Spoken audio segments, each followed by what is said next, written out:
apa, bisnis dimulai dari dari hal yang kecil gitu ya, berjalan dan pada akhirnya harus mau nggak mau merelakan bisnisnya karena kenapa? Karena kesalahan dalam proses scale up tadi, terutama dalam memilih investor. Nah, seharusnya fokus utama ketika mau scale up adalah bagaimana kita menemukan investor dengan karakter yang tepat sehingga bisa memberikan keberkahan dalam syirkah gitu, dalam kerjasama gitu ya. Kenapa kok selalu ngomongin sirkah? Karena memang ketika kita ngomongin adanya investor, kita ngomongin ada pengelolaan bisnis, pasti kita akan ngomongin bab yang namanya kerjasama dan dalam syariat kerjasama itu di istilah secara istilah syariatnya adalah syirkah. Begitu. Nah, kita mulai dulu dengan hal-hal yang kecil gitu ya. Realita pahit dari sebuah ekspansi. Nah, ketika kita mau melakukan sebuah ekspansi atau scale up tadi, sebuah bisnis, maka banyak sekali kita temukan hari ini itu adalah terdapat realita pahit karena ekspansi itu sendiri. Yang dimulai dari salah pilih partner yang mengakibatkan pertama kehilangan kendali dari operasional bisnisnya.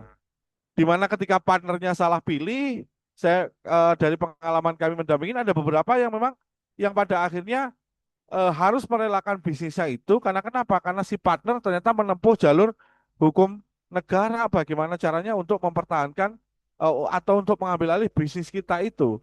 Sehingga secara tidak langsung kita kehilangan kendali atas operasional. Bahkan yang niatnya awalnya bahwa partner bisnis itu untuk membantu kita guna untuk scale up bisnisnya dari modal yang ditanam, tidak jarang juga mereka intervensi sampai sampai kepada operasional bisnis yang sedang berjalan. Lalu setelah adanya kendali gitu ya, adanya intervensi terhadap kendali operasional, maka kenyataan yang kedua yang harus dihadapi adalah konflik internal berkenaan dengan apa? Visi dan misi.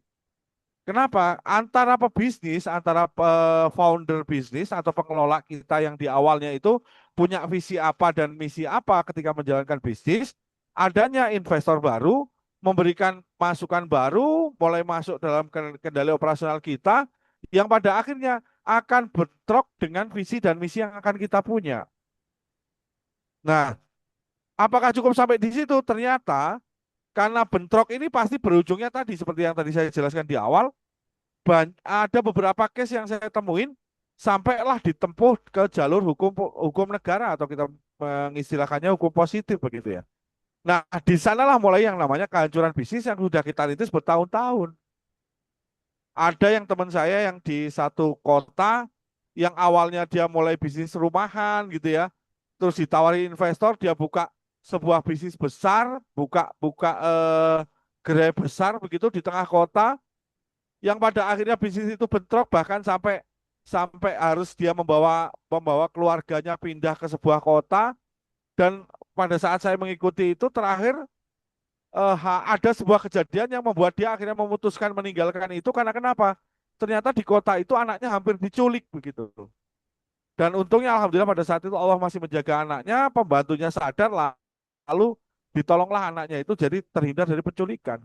Dan akhirnya dia harus merelakan bisnis itu dan dia kembali lagi ke bisnis rumahannya, dia mulai lagi dari gerainya di rumahan itu dan pada akhirnya sekarang setelah saya ikutin lebih jauh, bisnisnya bisa bertumbuh lagi dan dia bisa ekspansi dengan cara yang lebih baik dari yang sebelumnya. Sehingga ada satu hal yang menjadi catatan bahwa mengundang investor itu bukan sekedar menambah angka di rekening, angka modal kita di rekening. Tapi mengundang investor itu adalah bagaimana kita membuat komitmen jangka panjang. Sehingga karena ini komitmen jangka panjang dalam sebuah bisnis, idealnya harus didasari dengan pemahaman yang setara berkenaan dengan apa? Berkenaan dengan kerjasama tadi atau sirka. Supaya apa? Menghindari adanya intervensi eksternal yang akan meruntuhkan fondasi bisnis yang kita sudah bangun selama ini gitu.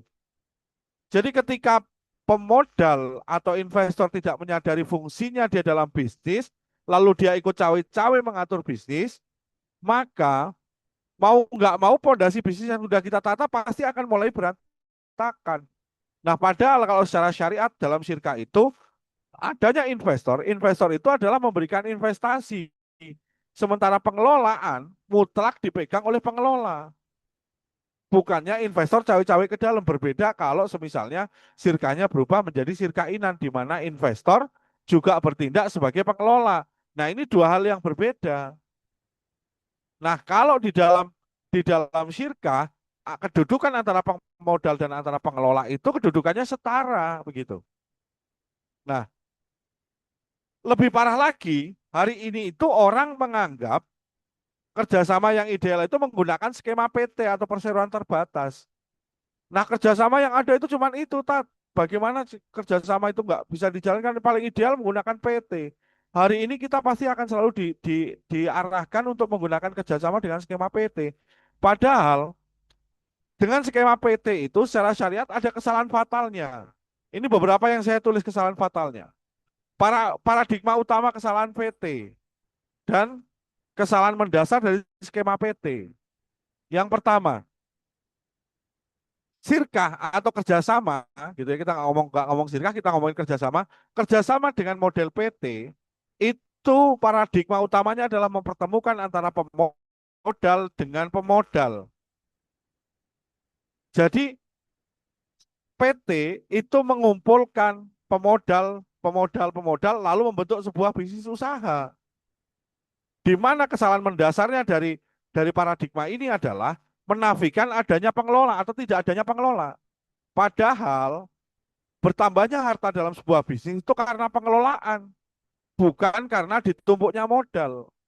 Contoh semisal, saya berikan analogi. Hari ini saya dengan Mas Adin atau dengan Mas Yanuar mencoba bekerja sama. Lalu kami bertiga mengumpulkan modal 500 juta, 500 juta, 500 juta. Ditaruhlah ditumpuk itu modal di atas meja. Pertanyaan saya, selama 1 tahun ke depan, modal itu akankah bertambah atau malah bahkan berkurang? Atau bahkan stagnan? Kalau dengan skema PT, maka modal itu kalau ditumpuk di atas meja, setahun kemudian modal itu tidak akan pernah berubah. Bisa jadi modal itu malah berkurang. Kenapa? Tiba-tiba anak kita masuk ngambil 1 lembar, atau mungkin istri kita masuk ngambil 1 lembar, yang dia nggak tahu bahwa itu sebenarnya modal usaha. Nah, supaya modal usaha itu berkembang, idealnya ada satu orang yang dimana satu orang itu berposisi sebagai pengelola, mengambil uang itu lalu mengelola uang itu supaya apa? Supaya uang itu dikelola dalam sebuah bisnis dan menghasilkan keuntungan. Nah, kesalahan utama dan kesalahan mendasar dari skema PT ini adalah mengumpulkan pemodal dengan pemodal. Dan lebih parahnya lagi, dalam skema PT, keputusan mutlak itu dipegang oleh pemilik modal besar. Nah, coba bayangkan, saya punya sebuah kisah yang saya dapatkan bahwa ketika ada sebuah PT, lalu ada satu orang memegang 51% dari saham dari usaha itu atau bisnis itu, maka dia punya kewenangan mutlak untuk menaruh orang kepercayaannya atau menaruh bawahannya dia untuk mengatur usaha itu dan mengambil keputusan mutlak. Dan ada sebuah kisah di Amerika sana, ada seseorang yang punya 51% saham sebuah bisnis begitu ya. Lalu dia menempatkan anjingnya sebagai direktur di sana. Inilah gila, karena kenapa? Anjing yang nggak akan pernah bisa ngapa-ngapain dalam bisnis itu. Tapi karena skemanya PT, pemilik modal terbesar adalah punya kewenangan mutlak, maka dia menaruh anjing di sana. Nah, inilah yang paradigma utama yang salah dan fatal. Belum lagi, kalau di dalam skema PT biasanya ada namanya saham kosong. Apa itu saham kosong? Saham yang diberikan kepada beberapa orang, entah itu direksi atau direktur, sebagai bentuk kompensasi, seolah-olah mereka pemilik bisnis. Padahal sejatinya direksi atau direktur itu diangkat sebagai karyawan. Nah, kalau di dalam skema kerjasama atau sirkah, maka pemilik saham itu dia harus kontribusi. Kontribusinya apa? Kontribusi berbentuk mal atau berbentuk harta. Tapi kalau dalam skema PT, tidak perlu pun punya harta atau menyetor harta, dia bisa punya saham dari bisnis itu. Nah ini semakin kacau. Sudahlah nggak ada kontribusi apapun, tiba-tiba dia punya usaha di situ. Itu sebagai bentuk kompensasi. Nah ini kan salah besar. Bagaimana seseorang tidak punya kontribusi sebagai pengelola atau pemilik bisnis, tiba-tiba dia memiliki saham dari bisnis itu. Nah, sehingga dalam perspektif sirka sesuai syariat, antara pemilik modal dan investor atau pengelola itu memiliki kedudukan yang sama dalam kepemilikan bisnis. Jadi baik pengelola itu boleh ngeklaim bahwa bisnis itu adalah bisnis dia, pemodal juga sama. Boleh ngeklaim ketika mereka bersirkah bahwa bisnis itu adalah miliknya dia. Dan dua-duanya boleh memiliki bisnis itu. Karena kenapa? Mereka berdua adalah business owner. Nah, tidak ada yang lebih dominan di antara pemodal maupun pengelola. Kecuali dalam hal pembagian pengelolaan. Kalau pengelolaan mutlak sepenuhnya dikelola oleh pengelola. Lah berbeda dengan skema kerjasama PT. Kalau skema kerjasama PT yang punya modal besar, dialah yang menentukan arahnya dari usaha itu. Meskipun dia nggak paham usaha itu seperti apa jalannya. Nah, dari situ makanya muncul beberapa case yang saya temuin juga adanya banyak sekali kegagalan kerjasama dengan investor. Kenapa? Karena beda pemahaman atau misalignment. Di mana pengelola atau sudut pandang founder bisnis itu berharap adanya fokus utamanya adalah bagaimana dia pertumbuhan dan operasional bisnis jangka panjang. Founder atau pemilik bisnis itu berharap adanya investor, bisnisnya bertumbuh, lalu bertumbuh dalam jangka panjang. Bukan hanya sekedar singkat saja selesai begitu.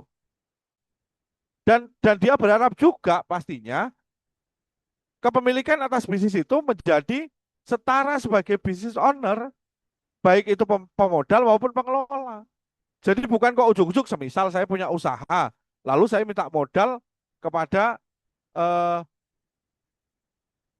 Mas Adin misalkan.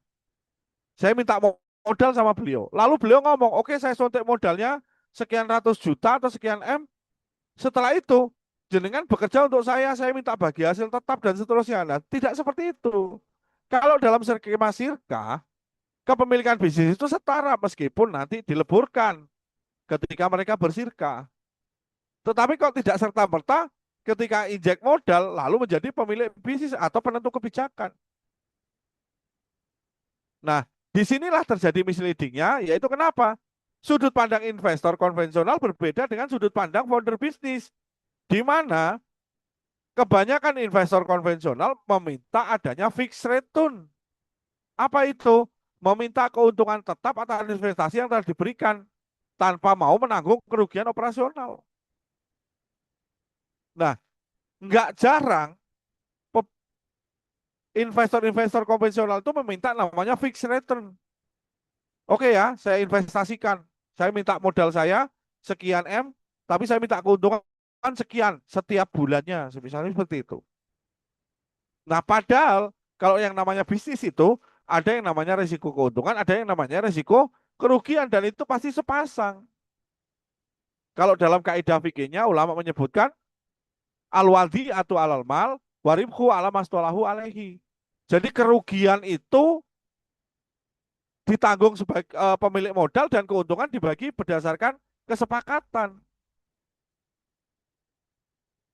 Yang pastinya antara kerugian dan keuntungan itu pasti akan berjalan bersama. Lalu, sudut pandang ini, superioritas, apa itu? Merasa lebih berkuasa dibandingkan dengan founder atau pengelola. Karena dia pemilik modal, duitnya banyak, nggak jarang yang merasa, loh kamu lo bisnismu nggak bisa apa-apa kalau nggak saya suntik modal. Padahal adanya modal, kalau nggak ada pengelola, nggak akan pernah bisa berkembang bisnis itu. Uangnya juga akan pernah berkembang, modalnya juga tidak akan pernah menghasilkan keuntungan kalau tidak ada yang mengelola. Kecuali uang itu dikelola pribadi lalu mengangkat karyawan. Nah ini berbeda dengan skema kerjasama atau syirka. Dan yang ketiga, tidak jarang juga Safety first, apa itu?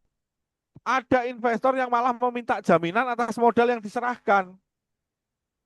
Wah, ini kebalik ini, namanya namanya investasi, kok malah minta jaminan? Ini sebenarnya utang piutang atau kerjasama. Karena kalau kaidah jaminan atau rahen itu dalam syariat dipergunakan dalam kaidahnya untuk utang piutang. Almalul ladzi wasikotan bidain. Jadi adanya jaminan itu digunakan kepercayaan dalam rangka hutang piutang, bukan dalam rangka investasi. Bahkan tidak jarang menuntut pengembalian modal sebelum bagi hasil. Jadi modalku balik dulu ya baru bisa bagi hasil.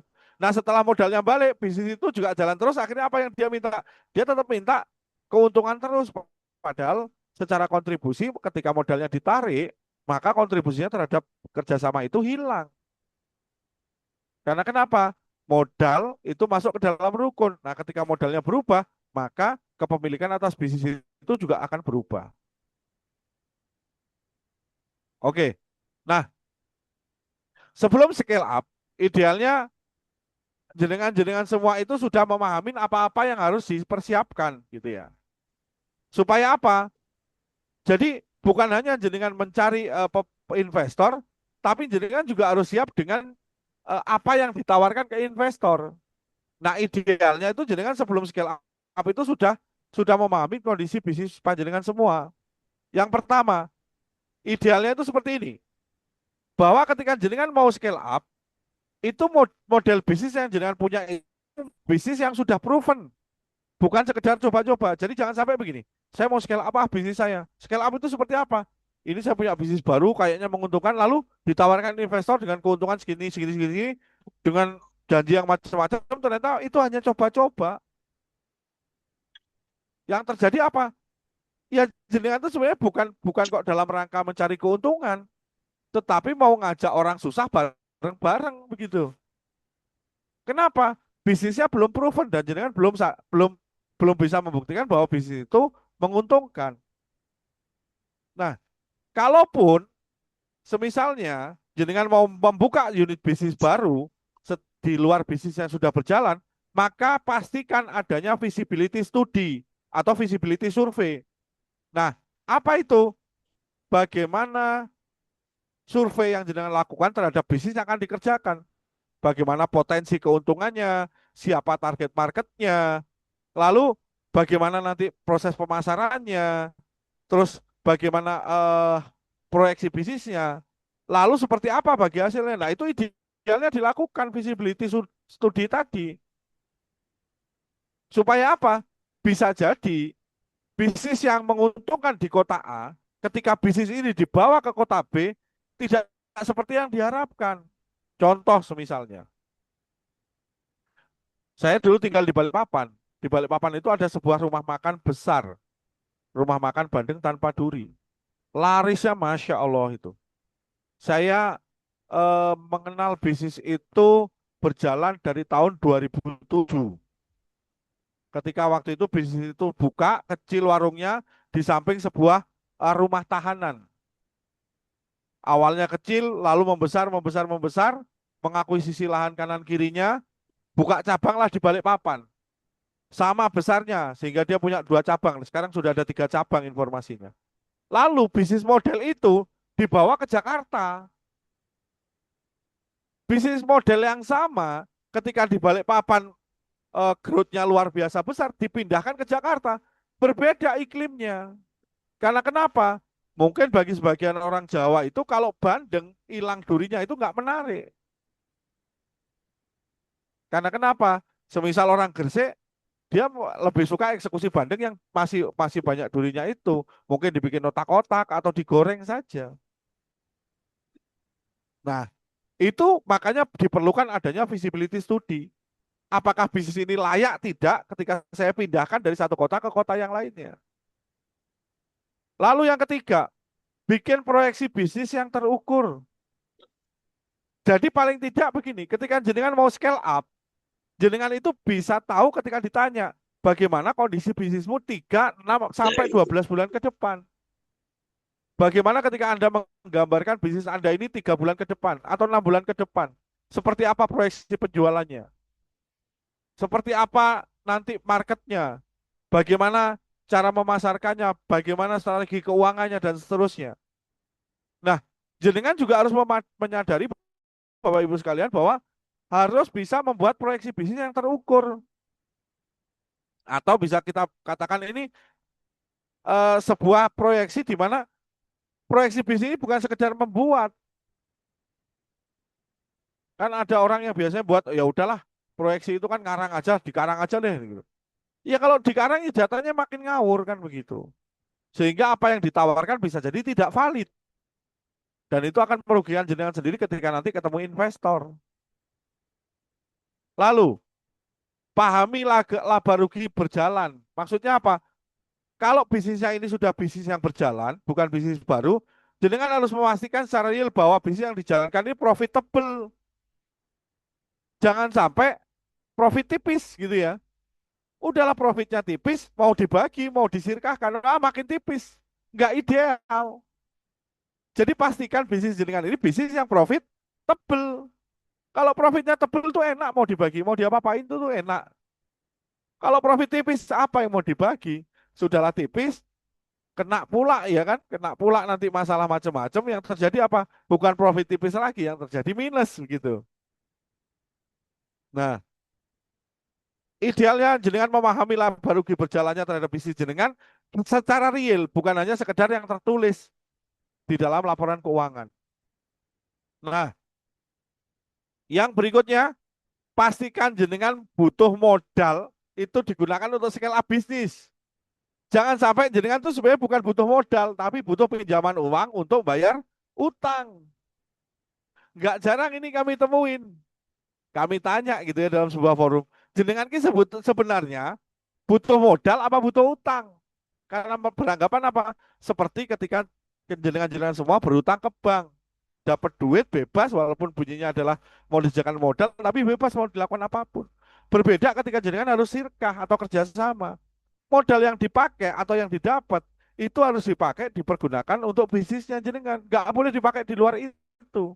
Karena kalau dipakai di luar itu dan terjadi kerugian, maka kerugian itu mutlak menjadi 100% tanggung jawab panjenengan sebagai pengelola.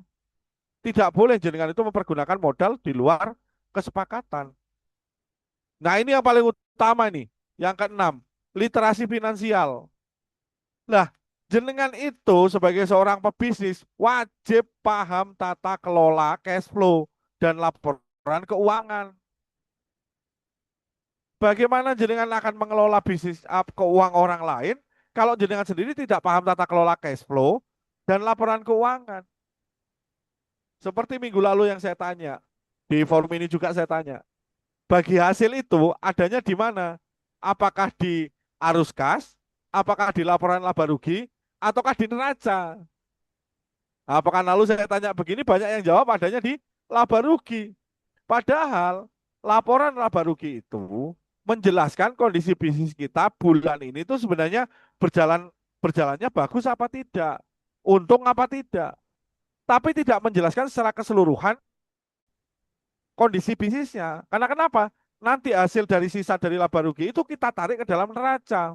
Dan di neraca itu akan menjelaskan berapa total harta, berapa kewajiban yang berjalan, dan berapa modalnya. Dan itu akan menjelaskan kondisi bisnisnya pada saat bulan itu sebenarnya lagi untung, sedang BP atau bahkan rugi. Nah, titik letaknya adalah ada di neraca. Nah, idealnya jenengan memahami itu. Jangan sampai jenengan tidak memahami mengenai laporan keuangan itu. Oh, udahlah laporan keuangannya saya serahkan aja di bagian keuangan. Nah, jenengan ketika ditanya mau presentasi bingung. Bisnismu ini kira-kira untung berapa kalau saya suntik modal? Kalau sekarang sih bisnis saya untungnya 500 juta sebulan, oke? Kalau saya injek modal 5 miliar, jadi berapa naiknya keuntungan? Kira-kira naik keuntungannya jadi 600 juta per bulan. Lah kalau modelnya seperti itu, mendingan nggak usah disuntik modal. Menyusahkan diri sendiri. Karena kenapa? Sudahlah kita disuntik modal, menambah pekerjaan kita, mengelola modal orang lain, tapi keuntungannya hanya naik 100 juta per bulan. Lah yang mendingan, kalau saya mendingan yang 500 tapi nggak pakai modal orang lain. Karena kenapa? Kalau naiknya hanya 100 dari 500 juta, maka kewajiban kita membagi keuntungan yang 600 juta itu kepada investor juga. Mungkin bisa jadi 60-40 gitu ya. Yang akhirnya ketika dibagi semisalnya 60-40, keuntungan jenengan jadi turun yang awalnya 500 juta sebulan, turun menjadi hanya 360 juta sebulan. Karena kenapa? Yang 240 juta lainnya harus diberikan kepada investor. Lah mendingan enggak. Idealnya ketika jenengan disontek modal atau diberikan modal oleh investor, keuntungan bisnis jenengan itu naik 2 kali lipat atau 3 kali lipatnya. Sehingga ketika dibagi lagi dengan investor, misalnya dengan perbagian tadi 60-40 atau 70-30, keuntungan jenengan naik. Tapi kalau ketika diinjek modal tapi keuntungannya naiknya hanya 1,5 kali atau bahkan di bawah itu, jenengan itu malah membagi keuntungan yang sebenarnya sudah besar buat jenengan tapi untuk investor. Nah, itu juga menjadi pertimbangan buat panjenengan semua. Nah, ini salah satu indikator ya. Saya mencoba membuat 5 indikator bisnis sudah layak scale up. Yang pertama, profitabilitas. Jadi bisnis memiliki keuntungan yang nyata, bukan sekedar tertulis di atas kertas atau valuasi buatan semata. Nah, ini nih, mindset ini nih yang bahaya, mindset valuasi. Bisnis itu ketika mau scale up harusnya real kondisinya dengan kondisi keuangan jenengan. Kondisi bagaimana bisnis hari itu, bukan sekedar valuasi. Oh, bisnis saya kalau hari ini dijual 100 juta, maka saya minta investor nginjek sekian untuk bagi sekian. Lah jenengan itu bisnisnya ini nggak pasti 100 jutanya itu dari mana. Oh, ternyata ini ngikutin market. Nah, inilah yang terjadi kalau di IPO itu valuasi dibuat seolah-olah itu nyata, tapi ternyata apa? Itu hanya bualan semata, bisnisnya nggak menguntungkan. Contohnya yang paling paling real saja, ketika dulu pertama kali launching Fore, gitu ya, Fore yang kedai kopi itu, di sana kan launching membutuhkan modal sekian ratus M, begitu ya. Terus ketika saya baca ke bawah, keuntungan yang ditawarkan kepada investor berapa? 15%. Sorry, keuntungan bersihnya dari bisnis itu 15%. Kalau buat saya, itu bisnis tidak menguntungkan. Karena kenapa? Bisnis air itu adalah bisnis yang paling menguntungkan. Bisnis air itu bisa mendapatkan bahkan sampai 300 atau 400%. Nah kalau ini keuntungannya hanya 15%, sebenarnya bisnis itu nggak menarik. Orang bisnis air kok keuntungannya hanya 15%. Nah itu gambaran awalnya. Lalu yang kedua, sistem operasionalnya. Idealnya ketika jenengan mau scale up, bisnisnya ini sudah berjalan dengan SOP yang jelas untuk semua lini bisnis. Bukan dikelola dengan model warungan. Model warungan itu seperti apa sih? Ya dikelola ala kadarnya aja. Memang benar di sana ada divisi marketing, memang benar di sana ada divisi keuangan, memang benar di sini sana ada divisi produksi gitu ya. Ada HRGA-nya. Tapi mereka berjalan apa? Berjalan sesuai dengan kemaunya dari owner, bukan sesuai SOP sehingga apa? Owner hari ini bilang A, besok bilang B, besoknya lagi bilang C, bahkan dia lupa apa yang sudah disampaikan. Nah ini menjadi nggak ideal bisnis ini kalau di scale up, hanya akan menimbulkan masalah buat panjenengan sendiri. Jadi yakinlah begini Bapak Ibu sekalian, bisnis satu untung, gitu ya, semisal bisnis satu dengan proyeksi ini untung, ketika jenengan membuka bisnis yang sama, yang kedua, itu bukan bukan pasti proyeksi keuntungannya akan nambah jadi dua, tapi saya pastikan satu hal, mumetnya pasti nambah dua. Karena kenapa? Mengelola dua bisnis berbeda dengan mengelola satu bisnis. Apalagi terlebih lagi jenengan nggak siap dengan SOP-nya. Nah, sejalan dengan adanya SOP itu, jenengan pasti akan ngomong. Kita akan ngomongin bagaimana stabilitas cash flow-nya. Nah, bisa jadi satu bisnis cash flow-nya aman di sini, buka dua bisnis, bisnis yang kedua nggak aman, lalu apa? Numpang cash flow-nya dari cash flow bisnis yang pertama. Makin kacau dua-duanya bisnis itu. Tambal sulam lah bisnis itu. Yang terjadi apa? Nggak sadar sebenarnya bisnis itu tuh hanya menuju jurang kehancuran saja. Nah, idealnya cash flow-nya juga stabil, baru jenengan scale up. Ditandai dengan apa? Laporan keuangannya rapi dan accountable. Jadi laporan keuangannya rapi, pembukuannya rapi, keluar masuknya rapi, dengan paham laporan keuangannya, ketika investor nanya enak jelasinnya. Ini loh laporan keuangan saya selama 2 tahun semisal. Nah itu aman. Nah yang keempat, adanya KPI tim. Jadi tim itu bisnis bekerja secara terukur dan teratur sehingga memudahkan dalam monitor target dan kinerja tim. Adanya KPI ini memudahkan jenengan kalau bisnisnya mau di scale up.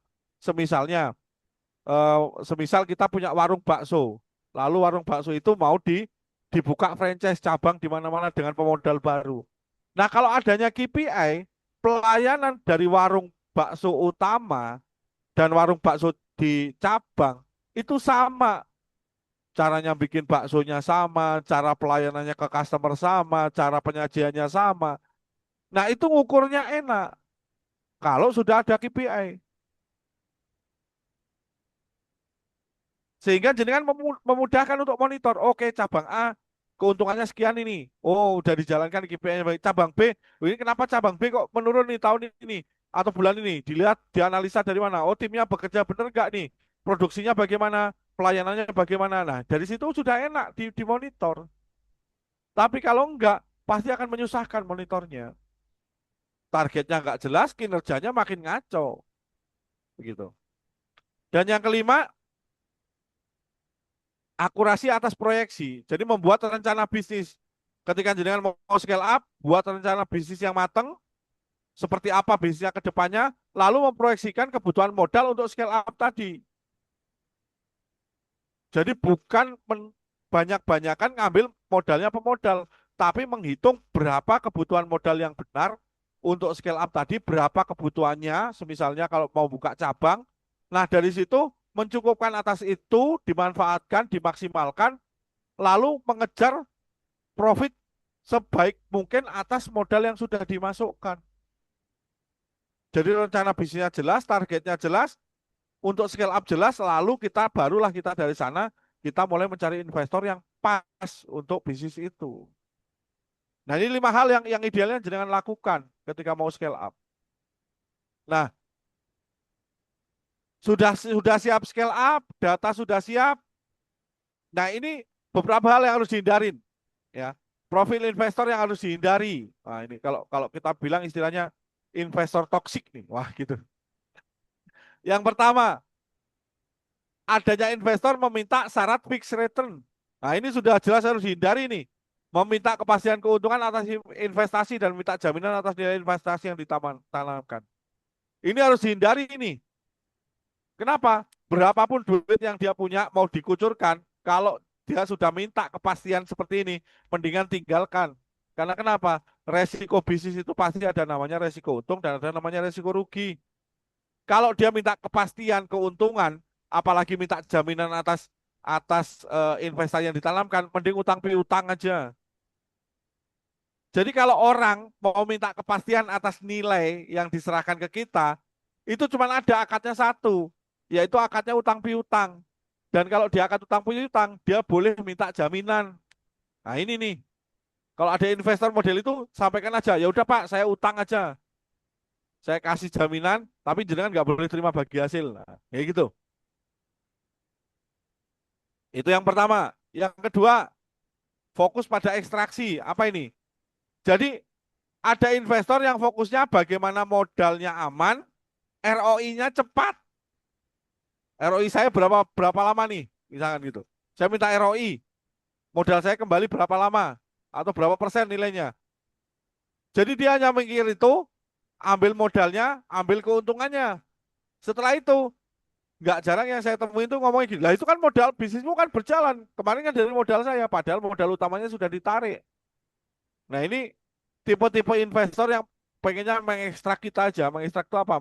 Melorotin kita, ngambilin bisnis kita, jadi kita yang ngelola seolah-olah kita karyawannya dia. Nah, sudahlah minta fixed return, kelakuannya suka ekstraksi. Terus yang ketiga, anti resiko. Apa itu? Meminta keamanan modalnya 100%. Nggak mau sama sekali menanggung kerugian atas pengelolaan bisnis. Wah ini udahlah minta fixed return, ekstraksinya dijalankan, anti resiko. Wah, kamu kalau mau ini bisnisku, jangan sampai bisnis, modalku hilang loh ya. Nah, ini lebih repot lagi nih. Dan yang keempat, superioritas. Nah, ini biasanya gabungannya kalau sudah tiga-tiganya ini gabung, dia yang keempat ini pasti ada.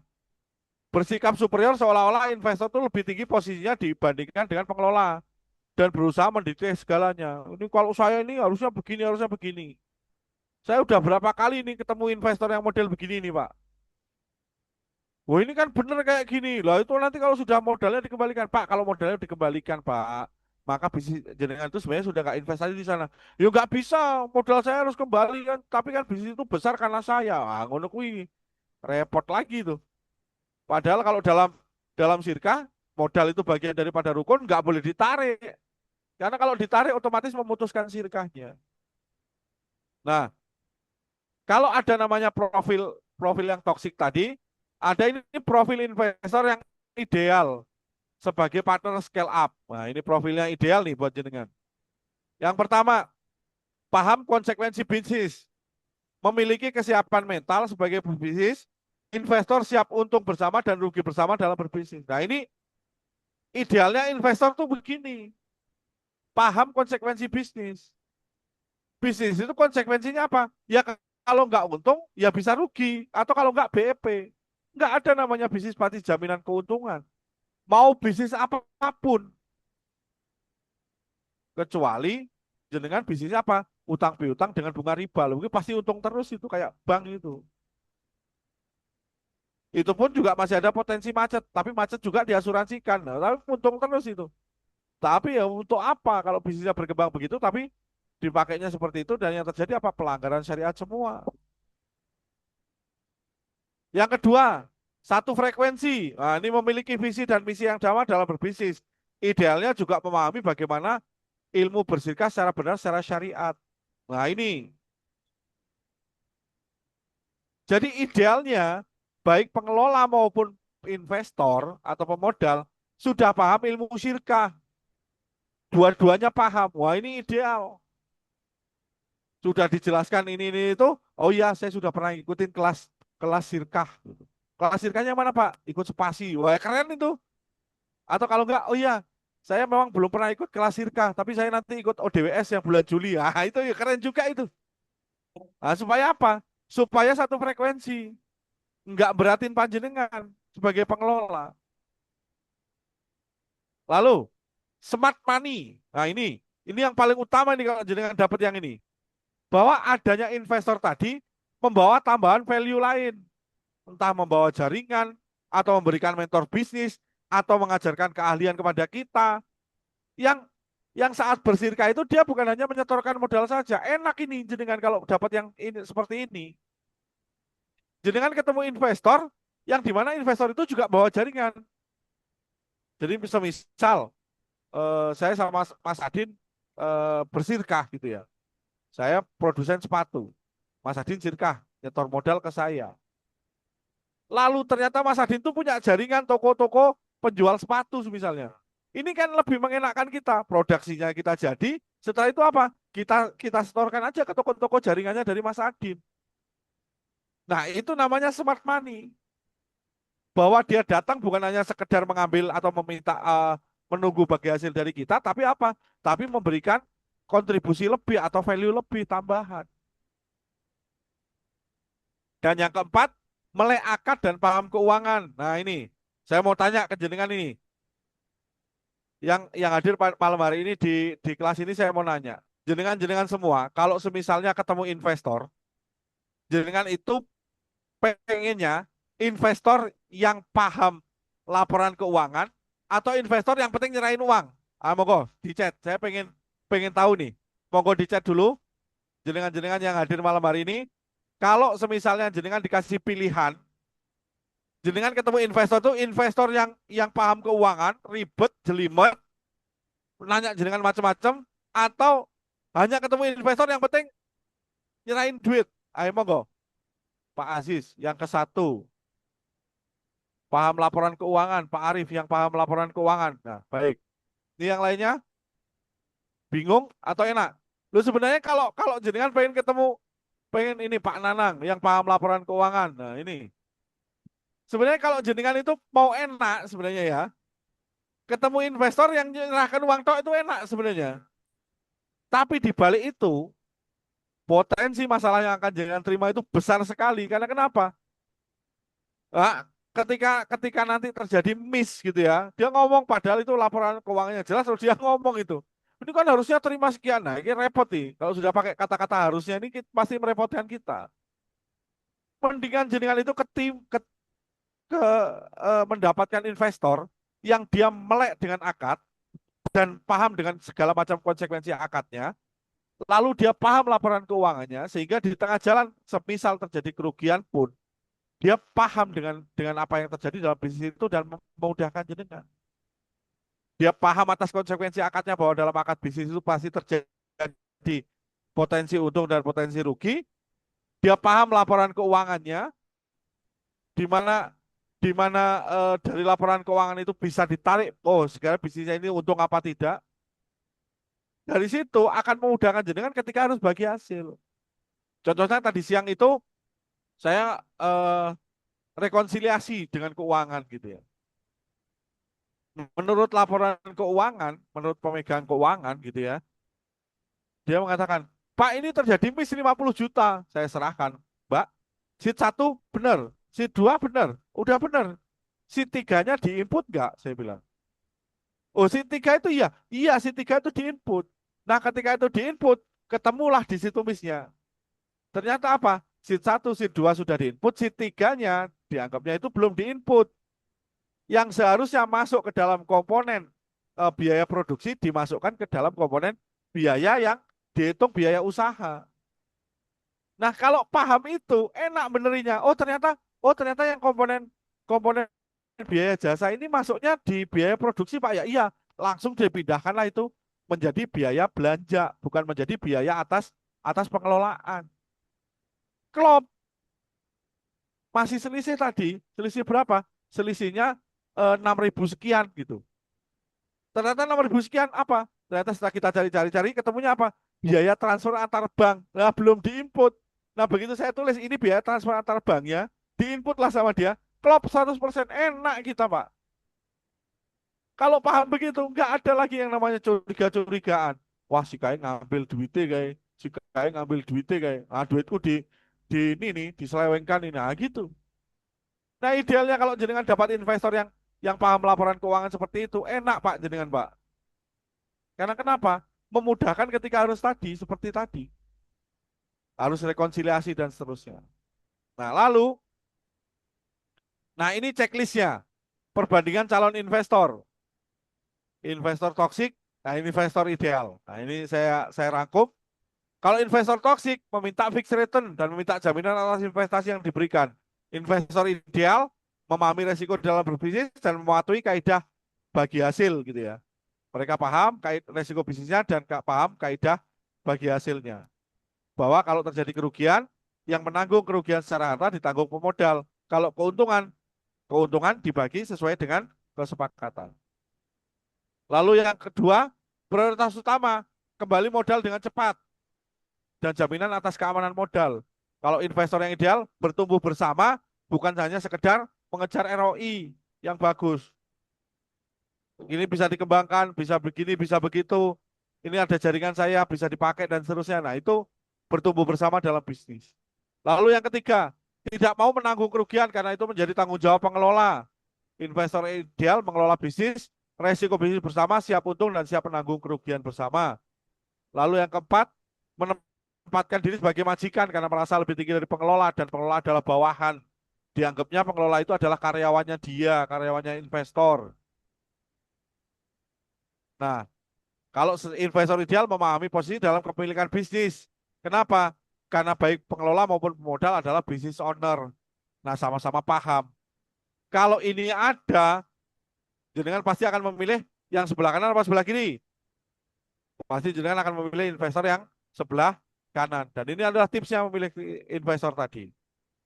Nah, hakikat utama tujuan jenengan scale up bisnis adalah bahwa scale up bisnis bukan hanya sekedar bagaimana mendapatkan tambahan modal, Jadi ini yang harus jenengan tanamkan.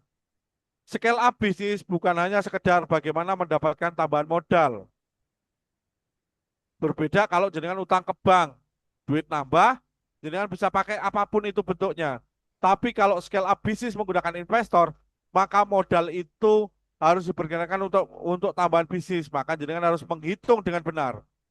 Jadi bertambahnya modal bukan menjamin bahwa bisnis jenengan akan semakin besar. Karena kenapa? Karena bertambahnya modal ini tentang bagaimana memilih partner yang benar untuk mengembangkan bisnis supaya bisnis yang sudah kita rintis dan memitigasi konflik di masa depan. Jadi jenengan punya investor itu bukan hanya sekedar nambah modal, tapi bagaimana caranya mengembangkan bisnis dan memitigasi potensi konflik di masa depan. Enggak jarang bisnis kita yang sudah jalannya bagus, lalu di dikerjasamakan dengan investor, malah terjadi konflik yang terjadi apa? Malah kita kehilangan bisnis. Sehingga tugas kita adalah bagaimana menjaga agar bisnis kita berjalan, bertumbuh dan berkembang sesuai dengan kaidah syariat Islam serta bersirkah secara sehat karena keberkahan hanya bisa hadir karena ridho Allah. Ridho Allah didapatkan karena ketundukan terhadap aturan syariat Islam. Jadi jadi itu adalah sebuah rangkaian yang pasti Bapak Ibu sekalian. Jadi kalau jenengan mau mengatakan adanya keberkahan, keberkahan itu bisa turun karena adanya ridho Allah. Nah, ridho Allah itu turun kalau ketika jenengan menjalankan bisnis jenengan itu sesuai dengan kaidah atau aturan syariat Islam yang benar. Nah, idealnya kalau jenengan mau memahami kaidah syariat Islam yang benar itu, jenengan harus belajar namanya kaidah fikih muamalah. Ulama mengatakan ada sebuah kaidah ya beral ilmu qabla amal. Berilmulah dulu sebelum beramal. Karena kenapa? Adanya ilmu tadi, ilmu itu menjadi dasar jenengan untuk bagaimana jenengan memutuskan layak bersedekah apa tidak. Nah, pelajari dulu teori dan teknisnya kalau jenengan mau bekerja sama atau bersedekah yang Anda pergunakan untuk scale up. Karena kenapa? Jangan sampai ketika jenengan salah bersirkah, lalu jenengan menyalahkan syariat sirkah ini. Padahal sebenarnya jenengan sendiri juga belum pernah belajar ilmu sirkah, ataupun kalau sudah pernah belajar itu hanya tataran teori, belum nyampe tataran teknisnya, sudahlah begitu ketemu dengan investor, yang investornya juga belum pernah belajar ilmu sirkah. Klop sudah, pemodal nggak belajar, pengelola nggak belajar, yang terjadi apa? Syariat sirkah yang disalahkan. Nah, itulah kenapa kami di Bisaroh ID Jawa Timur membentuk sebuah ekosistem, yaitu apa? Ekosistemnya mengedukasi pengelola dan mengedukasi pemodal. Yang tujuannya apa? Antara pemodal dan pengelola memiliki pemahaman yang sama mengenai syirkah, mengenai berbisnis sesuai syariat itu seperti apa. Supaya apa? Bisnisnya itu senantiasa berjalan sesuai kaidah syariat Islam yang benar. Karena sekali lagi, bisnis itu bukan hanya sekedar untung dan rugi, tetapi menjadi surga dan neraka kita nanti di akhirat. Mudah-mudahan itu seperti itu materinya pada malam hari ini, dan inilah sharing dari saya kembalikan kepada pemodal.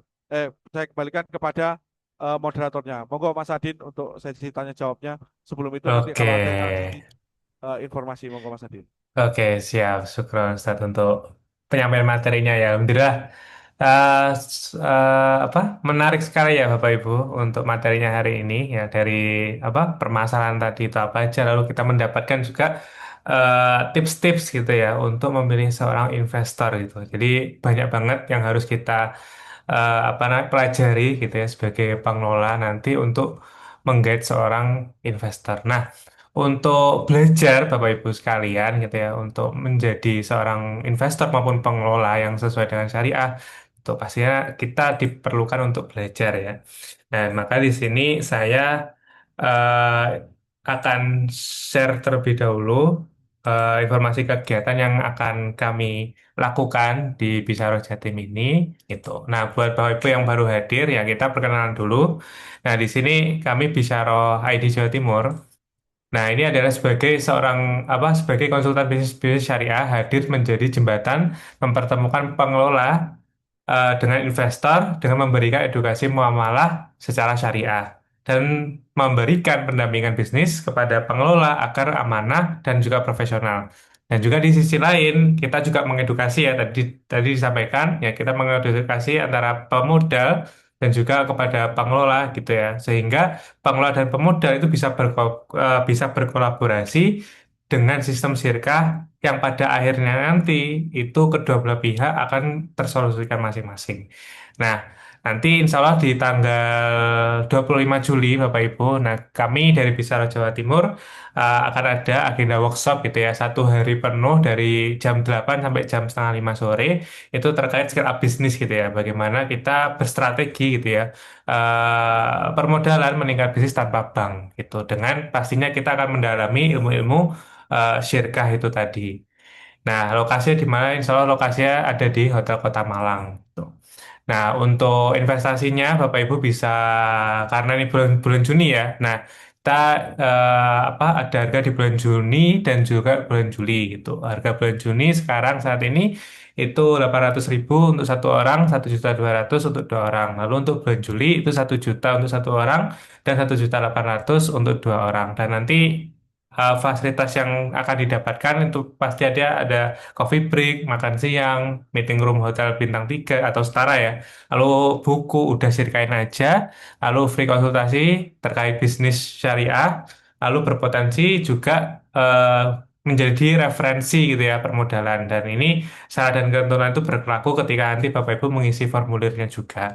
Itu.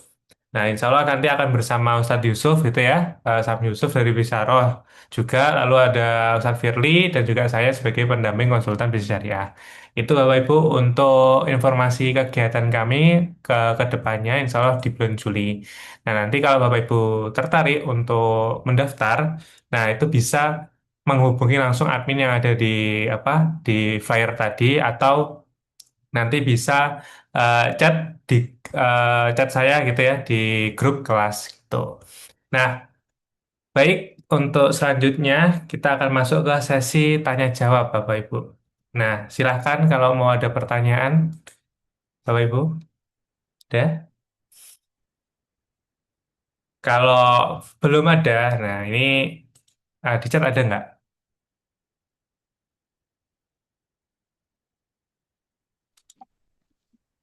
Oke, di chat masih belum ada. Oke, untuk memancing pertanyaan, ini bisakah jadi Assalamualaikum, pengelola? Waalaikumsalam. Oke. Nah, ini Mas Adi bisa ada nanya? iya, ini Bapak siapa? Oh, Bapak Basuki. Silakan, Pak. Masuki. Ya, Iya. ya. Assalamualaikum warahmatullahi wabarakatuh. Halo. Ye, Halo. silakan Pak. Iya, monggo, monggo. Ya, dari materi yang tadi disampaikan oleh Ustadz Sam Yusuf ya. Sam apa masnya? Sam, Kalau ye. Malang, Kalau kalau Malang Malang Sam, Sam ye ya. itu ya. Ye. Ya, Ustadz. Mau nanya, tadi kan materinya tentang scale up ya. Nah, kalau untuk Sirka, kalau scale up ini kan artinya si pengelola sudah jalan ya, sudah jalan duluan bisnisnya ya gitu. Nah, kemudian dia betul perlu tambahan modal untuk pengembangan kan gitu. Nah, itu eh, misalkan gini, si pemilik usaha ini sudah jalanin usahanya sekian tahun, anggaplah 3 tahun gitu ya. Kemudian nilai bukunya sudah 1 M gitu. Nah, dia untuk pengembangan ini dia membutuhkan tambahan modal misalkan 500 juta gitu. Nah, berarti kan apa narik investor ya gitu. Nah, itu yang benernya pakai apa? Skema sirkahnya apa itu, Ustaz? Ye. Begitu Pak. Ya, Ye, baik. Terima kasih Pak Basuki. Pak Basuki ini kalau boleh tahu dari kota mana Pak? saya Kabupaten Tangerang. Oh, Tangerang ya. Oh, makanya tadi kok apal Sam Yusuf gitu ya. Karena memang posisinya saya di Malang, biasanya dipanggilnya adalah Sam Yusuf gitu ya Pak. Ya, Oke. Baik, jadi begini, Pak Basuki. Jadi idealnya adalah ketika jenengan pengen scale up gitu ya dan membutuhkan tambahan modal. Ketika bisnis berjalan tadi, kalau tadi pembukuannya ternyata sudah 1 M, eh, apakah ideal semisalnya eh ketika jenengan mau scale up itu meleburkan bisnis itu menjadi kepemilikan bersama. Karena kenapa? Secara nilai valuasinya tadi jenengan pembukuannya 1 miliar, dananya kebutuhan dananya 500 juta. Kayaknya itu kok jomplang banget. Nah, bisa jadi tersolusikannya bukan dengan sirkah semisalnya. Pekan lalu saya nyampaikan juga di forum yang sama. Bisa jadi sebenarnya kalau kita kebutuhannya hanya misalkan kebutuhan kita ternyata kita butuh tambahan modal itu digunakan untuk belanja bahan semisalnya. Nah, itu kita bisa pergunakan dengan akad akad yang kedua, yaitu akadnya semisalnya akadnya adalah akad murabahah, jual beli bahannya yang dipergunakan untuk bisnis itu semisalnya. Nah, itu Hmm. bisa jadi menjadi solusi, tidak harus meleburkan bisnisnya. Tapi kalau semisalnya jenengan bersiap juga mau meleburkan bisnisnya, tapi dengan valuasi yang sudah segitu gedenya, seperti tadi disampaikan pembukuannya hampir 1 miliar, berarti harus dilakukan tutup buku terhadap bisnis itu, lalu dihitung keseluruhan bisnisnya, lalu itu dijadikan sebuah modalnya Pak Basuki, dan itu akan disirkakan dengan 500 juta yang tadi yang akan jadi modal itu. Nah, itu apakah menjadi ideal? Itu yang pertama. Terus yang kedua, kalau semisal disuntik modal 500 juta tadi, sementara jenengan sudah punya nilai pembukuan keuangannya hampir 1 miliar, berapa target keuntungan yang mau dicapai dengan suntikan hanya 500 juta tadi? Nah, mungkin bisa jadi opsinya bukan sirkah, tapi opsinya jual beli murabahah. Nah, itu juga juga idealnya bisnisnya juga digali lebih jauh gitu nih Pak. Karena kenapa? Terkadang itu kita beranggapan kita butuhnya tambahan modal supaya apa? Mau dikerjasamakan. Tapi sebenarnya kerjasama itu tidak harus meleburkan bisnisnya, tapi bisa jadi misalkan ternyata bisnisnya itu untuk satu proyek. Nah, kita sirkahnya di proyek itu saja, bukan Hmm. atas keseluruhan pemilikan bisnis begitu, Pak. Iya, iya, iya. Kalau Nah, kerjasamanya hanya di project berarti harus murabahah tadi atau bisa mudorobah, tapi mudorobahnya per project gitu. ya bisa. Bisa Jadi ya? kalau sebenarnya opsinya dua tadi, Pak, bisa terbuka, bisa dengan murabahah atau tadi mudorobah per project begitu ya. Nah, itu juga idealnya Hmm. juga dipelajari. Jadi istilahnya tidak harus ketika kita punya bisnis mau scale up, apakah harus dileburkan bisnis kita, bisa jadi juga tidak. Makanya tadi case by case masing-masing bisnis itu dipelajari lebih jauh gitu. Misalnya kayak sekarang kami di Bistro Jawa Timur memberikan solusi permodalan bentuknya murabahah. Kenapa? Karena bisnisnya gede. Kita hitung valuasinya hampir hampir 30 M sekian, tapi masalahnya pada saat ini kendalanya dia adalah running out of cash. Sehingga dia membutuhkan Hmm. membutuhkan biaya tambahan hanya untuk apa? Hanya untuk misalkan untuk pembangunan apa, penyelesaian apa. Nah, itu yang kita pakai pergunakan skema murabahah. Begitu. Bukan meleburkan bisnisnya begitu, Pak. Jadi itu Kalau bisa murabahah dijadikan itu, opsi. kalau murabahah itu eh, bagaimana itu periodisasinya atau per project selesai gitu? Merubah itu sesuai kesepakatan Pak Basuki. Misalnya gini, Pak Basuki membutuhkan tambahan, oh saya butuh bahan harganya misalkan 100 juta atau tadi 500 juta. Oke, saya akan bayar dalam 6 bulan. Oke, dari 500 juta kesepakatan keuntungan yang disepakati semisalnya 20% misalkan dalam waktu 6 bulan. Berarti nambahnya berapa? Jadi modalnya 500 juta ditambahkan 20% berarti 100 juta. Berarti akad jual beli murabahnya adalah 600 juta yang akan dibayarkan dalam waktu 6 bulan. Dan itu misalnya diangsur setiap bulan 100, 100, 100 seperti itu. Nah, itu juga bisa. Atau dibayarkan nanti setelah akhir proyek. Juga bisa seperti itu. Nah, itu juga menjadi kesepakatan yang akan dibuat bersama begitu Pak Basuki. Oh, berarti anu ya mirip-mirip kredit syar'i gitu ya. Ya, perbedaannya begini, nggih. Kita kita kalau di dalam edukasi kita diksinya itu pilihannya harus tepat. Karena kenapa? Kalau kita mengatakan kredit itu Hmm. kebanyakan kredit dalam tanda kutip itu kan pasti akan ngomongin soal utang piutang, termasuk di dalamnya pembiayaan kan begitu. Kalau Hmm. akadnya murabahah itu jual beli Ya. dengan pembayaran secara diangsur begitu ya. Jadi sebenarnya kalau dikatakan Hmm. kredit itu identiknya dalam dalam tanda kutip itu pasti utang piutang begitu Pak. Jadi kalau Ya, murabahah itu jual kan beli. jual beli kredit kan ya, jual beli Oke, kredit atau betul. tempo. Jual beli dengan Tempo. pembayaran bertempo begitu Pak. Oke, Ya, oke, ya, oke. ya. Oke, Oh seperti gitu. itu kurang lebih. Iya, iya. Tapi kalau masuk ke bisnisnya melebur tadi, berarti harus harus tutup buku dulu ya, berarti ya. Iya, jadi idealnya kalau kalau ketika kita pengen meleburkan bisnis dengan modal baru, dilakukan tutup buku pada saat itu. Dan kenapa? Karena harus mengetahui kondisi realnya ya. Karena kalau kalau jenengan ketika mau buka bisnis yang baru, itu di dalam laporan keuangannya yang dipakai adalah laporan cash basis, bukan accrual basis.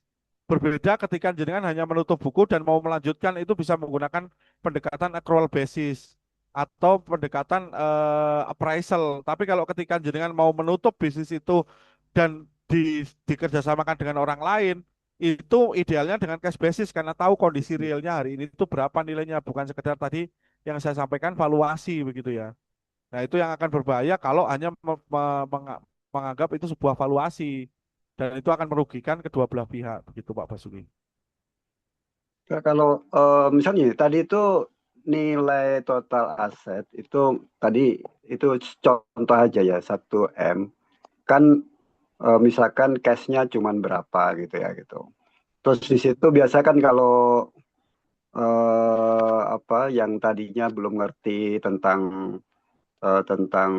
bahwa utang berbunga itu merupakan apa tidak syar'i gitu ya. Biasanya perusahaan tuh kan punya utang tuh. Mm-mm. Nah, jadi statusnya ketika mau kerjasama itu dalam kondisi punya utang. Tapi dari laporan aset itu kan secara ininya taruhlah total aset itu 1 M. Nah, itu berupa berupa apa? Persediaan, berupa equipment, berupa gedung kan gitu. Iya, Cashnya sih mungkin cuman 100 juta nggak cukup buat operasional gitu. iya, Tapi di iya, sisi kanannya ada utang yang gede itu kan. Kebanyakan tuh begitu tuh iya. kondisinya itu. Nah, jadi begini Pak Basuki, kalau semisal kondisinya seperti itu, jadi idealnya adalah memperbandingkan dulu antara harta atau aset tadi dengan hutangnya. Kalau semisal hutangnya lebih gede dan sementara asetnya lebih kecil, ya menurut saya jadi tidak ideal dikerjasamakan sebenarnya bisnis itu. Tapi kalau semisalnya ini, semisalnya ternyata asetnya tadi asetnya nilainya semisalnya tadi 1 miliar, utangnya hanya 200, tapi karena cashnya nggak ada, sehingga Hmm, utang itu masih ada 200 begitu ya. ya, Nah, ya. ini nanti kalau utang ini tidak bisa masuk ke dalam kerjasama yang baru, sehingga utang Hmm, ini menjadi tanggung jawab pengelola yang lama. pengelola yang pertama, oh ya. Walaupun nanti ketika atas asetnya tadi dikerjasamakan Hmm, dengan pemodal yang baru, lalu hmm, dari pemodal yang baru tadi ada keuntungan untuk pengelola yang lama, maka dia hmm, membayar dengan keuntungannya dia atas hutangnya. hmm. Oh Bukan gitu. kok hutangnya masuk ke dalam sirkah baru, karena bentuknya hutang dan piutang itu tidak bisa masuk ke dalam sirkah, Pak. Hutang Oh ya. dan piutang itu tidak masuk karena kenapa? Karena dalam syarat rukunnya dari sirkah itu ketika ada modal itu adalah qabilun lil wakalah, jadi bisa diserah terimakan dan untuk dikelola. Nah, Hmm. sementara bentuk piutang dan utang itu tidak bisa diserah terimakan di majelis akad begitu, Pak. Oh ya, ya. Oke. Sementara itu kan Kalau jalan terus kalau tuh, datanya piutang. gimana, Pak? Sementara piutang dan utangnya kan masih masih jalan tuh, gantung tuh. Berarti itu menjadi urusan si pengelola pertama ya, pemilik Jadi pertama. utang dan piutangnya masih berjalan itu menjadi tanggung jawabnya pengelola pertama. Kalaupun Oh, nanti menggunakan resource-nya dari sirkah yang baru gitu ya, ya. mungkin diberikan kompensasi atas resource sirkah baru yang dipakai untuk Hmm, membantu mengurusi tadi yang piutang atau hutang di sirkah yang lama gitu ya. Tapi kalau hmm. utangnya tidak bisa dibebankan kepada sirkah yang baru begitu Yang Pak. baru. Artinya Ye, utang dan piutang yang masih outstanding itu dikeluarin dari sirka ya. betul, itu tidak bisa masuk ke dalam neraca laporan laporan sirkah baru Bapak. Iya, iya. Nggih, Ye. nggih, nggih. Matur Idealnya nuwun, kalau Ustaz. faktualnya ada datanya, diskusinya lebih enak Pak. Karena memang apa lebih mengena terhadap fakta yang Pak Basuki punya begitu. Nggih, nggih. Matur Ye. nuwun, Ustaz. Siap, Ye. Alhamdulillah. Oke, ini ada dua pertanyaan terakhir sebagai penutup ya, karena waktu kita sudah terbatas. Nah, ini ada dari Pak Nanang Kutai Timur.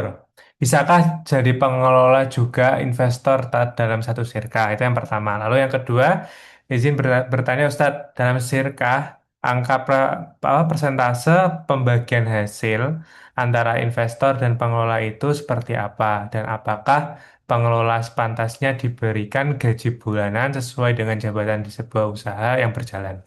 Monggo, Ustadz. Oke, baik. Pertanyaan yang pertama dari Pak Nanang di Kutai Timur. Wah, ini di sana sudah pukul hampir jam 11 ini. Baik, Pak Nanang. Jadi begini, Pak Nanang. Jadi kalau kalau pengennya pengelola dan sekaligus investor itu ada dua kemungkinan. Yang pertama, sirkanya adalah sirka inan. Sirka inan itu apa? Sirka inan itu pengelola juga sebagai pemodal dan bertemu dengan pengelola sebagai pemodal. Ini yang pertama. Atau yang kedua adalah namanya sirkah musyarakah. Musyarakah ini adalah sirkah mudharabah tipe 3, di mana pengelola pemodal bertemu dengan pemodal murni. Nah, ini ada dua yang bisa dipakai. Pertama, sirkanya adalah inan, pengelola pemodal ketemu pengelola pemodal, dan yang kedua bentuk sirkanya adalah musyarakah atau mudharabah tipe 3, di mana pengelola plus pemodal ketemu dengan pemodal murni. Nah, itu yang bisa diambil. Bentuk sirkahnya ada dua. Kalau detailnya seperti apa, nanti bisa di di grup gitu guys, bertanya gitu. Nah, ini untuk Pak Arif gitu ya, pertanyaannya dalam sirka apakah persentase pembagian hasil investor dan pengelolaan itu seperti apa gitu ya. Kalau secara kaidah fikihnya tadi sudah saya jelaskan Pak Arif, al-wadi atau alal mal, waribhu ala mastolahu alaihi. Jadi kalau kerugian secara keuangan atau materi itu ditanggung sepenuhnya oleh pemodal. Kecuali ada beberapa hal yang kemarin saya jelaskan, itu kalau ada kelalaian pengelola, maka dari kelalaian pengelola itu pengelola yang menanggung. Kalau keuntungan secara syariat tidak ada patokannya. Tapi kalau di kami biasanya memberikan gambarannya seperti ini. Kalau semisalnya bisnis itu adanya adalah padat modal, maka pemodal yang mendapatkan potensi bagi hasil lebih tinggi. Tapi kalau semisalnya padat karya, maka pengelola yang mendapatkan potensi bagi hasil lebih tinggi begitu. Itu versi kami gitu ya, versi kami yang kami sarankan seperti itu. Tapi kalau secara syariatnya tidak ada fiksasi mengenai berapa bagi hasilnya, sesuai kesepakatan saja masing-masing pihak gitu. Meskipun padat modal ternyata pengelolaannya dapat lebih tinggi, boleh saja. Ternyata padat karya pemodalnya dapat lebih tinggi, ya boleh-boleh saja. Itu sesuai kesepakatan masing-masing pihak. Gitu. Terus kalau pertanyaan kedua, apakah pengelola sepantasnya diberikan gaji bulanan sesuai dengan jabatan di sebagai usaha? Jadi gini, mindsetnya mindsetnya pengelola itu adalah pemilik. Bayangkan begini, saya memberikan analogi. Jenengan bisnis sendiri, pakai modal sendiri, jenengan jalankan. Nah, pertanyaan saya, kalau jenengan jalan sendiri, bisnis sendiri, pakai uang sendiri, apakah jenengan akan digaji? Kan tentunya tidak. Sehingga fokus jenengan sebagai pemilik bisnis adalah apa? Bagaimana caranya memaksimalkan potensi keuntungan. Tidak ada bedanya ketika jenengan bersirkah. Sebenarnya sama. Jenengan ngelola, tapi bedanya yang dikelola duitnya orang lain. Lah fokus jenengan sebagai pengelola itu apa? Bagaimana caranya meningkatkan pendapatan atau meningkatkan hasilnya, bagi hasilnya. Bukan berfokus pada gaji, sehingga pengelola tidak digaji. Karena kalau pengelola digaji, fokusnya berubah. Jenengan ini sebenarnya pengelola, apa jenengan ini sebagai karyawan begitu. Nah, itulah mindsetnya ketika jenengan berjalan sebagai seorang pebisnis, maka pebisnis itu fokus utamanya apa? Fokus utamanya adalah bagaimana caranya mendapat bagi hasil setinggi-tingginya. Sehingga ngomongin apa? Profit, profit, profit, profit. Kalau karyawan yang dibicarakan apa? Gaji, gaji, gaji, gaji, begitu. Nah, sehingga kalau dalam sirkah tidak sah kalau seorang pengelola mendapatkan gaji, begitu. Walaupun dia punya jabatan, di dalam sirkahnya. Berbeda kalau pemodal. Kalau pemodal, objeknya dia modal, dan ketika dia bekerja menjadi karyawannya sirkah, dia boleh terima gaji. Kenapa? Objeknya beda. Objek utamanya dia di sirkah adalah modal, dan setelah dia jadi karyawan, dia terima gaji, itu boleh. Karena objeknya berbeda. Tapi kalau jenengan ketemu pemodal seperti itu, ini sebenarnya pemodal kurang kerjaan. Karena kenapa? Lu ngapain dia modal kok terus jadi karyawan juga gitu.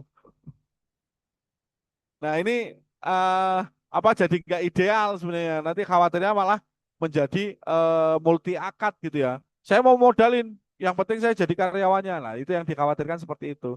Tapi kalau secara pengelola itu wajib mengelola dan tidak boleh terima modal. Karena kenapa? Objeknya dia amal. Lah kan nggak mungkin dalam satu objek yang sama, amal dia terima bagi hasil, terus di amal yang dia lakukan juga dia terima gaji. Nah, berarti dia terima dua hal dalam satu hal. Berbeda kalau dia pemodal, objeknya mal, dia terima bagi hasil dari mal, terus dia bekerja pakai amal, nah, dia terima gaji, begitu, ke? Objeknya begitu, itu dua hal yang berbeda. Begitu, kurang lebihnya begitu. Monggo Mas Adin, kalau ada tambahan informasinya. Oke, alhamdulillah. Insya Allah udah terjawab ya Pak Nanang sama Pak Arif untuk pertanyaannya. Oke, Bapak Ibu, ya sebelum kita menyelesaikan kelas pada malam hari ini ada sedikit update informasi ya terkait workshop tadi. Nah, khusus Bapak Ibu atau teman-teman yang hadir pada malam hari ini, untuk mengikuti bisnis scale up workshop ini, ya yang tadi saya informasikan, Bapak Ibu mendapatkan diskon ya, atau masih mengikuti harga bulan Mei ya di 600.000 eh, 600.000 untuk satu orang dan 1 juta untuk dua orang. Nah, silahkan bisa di screenshot terlebih dahulu atau nanti disimpan linknya ya, atau nanti akan saya follow up lagi untuk pendaftarannya gitu di grup. Nanti silahkan bisa menggunakan harga bulan Mei ini ya, apa namanya, sebagai teman-teman atau Bapak Ibu yang hadir pada malam hari ini. Nah, buktinya seperti apa nanti di screenshot aja forum kita pada malam hari ini gitu ya. Nanti ditunjukin ke admin sebagai bukti kalau Bapak Ibu ikut dan mendapatkan diskon pada malam hari ini. Itu ya Bapak Ibu dan teman-teman semuanya ya, untuk penyampaiannya. Oh ya, tadi belum saya share screen ya. Mohon maaf. Mohon maaf. Ya, ini ya tadi untuk informasinya. Nah, Bapak Ibu bisa screenshot ini dulu. Nah, mohon maaf. Nah, jadi mengikuti harga bulan Mei 600.000 untuk satu orang dan 1 juta untuk dua orang gitu. Nah, ya, Bapak Ibu bisa screenshot layar ini, nanti disimpan dulu untuk linknya. Nanti juga saya share lagi di grup gitu, dan eh, apa, di screenshot juga forum kita pada malam hari ini sebagai bukti nanti ke admin gitu ya untuk mendapatkan harga bulan Mei gitu. Oke, itu Bapak Ibu untuk forum kita pada malam hari ini. Semoga ilmu yang dibagikan sama Bisyarah Jatim bisa bermanfaat untuk Bapak Ibu semuanya, dan harapan besar kami nanti Bapak Ibu tetap bisa istiqomah ya mengikuti kegiatan-kegiatan kami ke depannya. Begitu. Nah, kita tutup forum kita pada malam hari ini dengan istighfar 3 kali dan doa akhir majelis. Astagfirullahaladzim, astagfirullahaladzim, astagfirullahaladzim. Subhanakallahumma wa bihamdika asyhadu an la ilaha illa anta astaghfiruka wa atubu ilaik. Assalamualaikum warahmatullahi wabarakatuh. Waalaikumsalam warahmatullahi wabarakatuh. Jazakallah khairan, Ustaz. Hmm.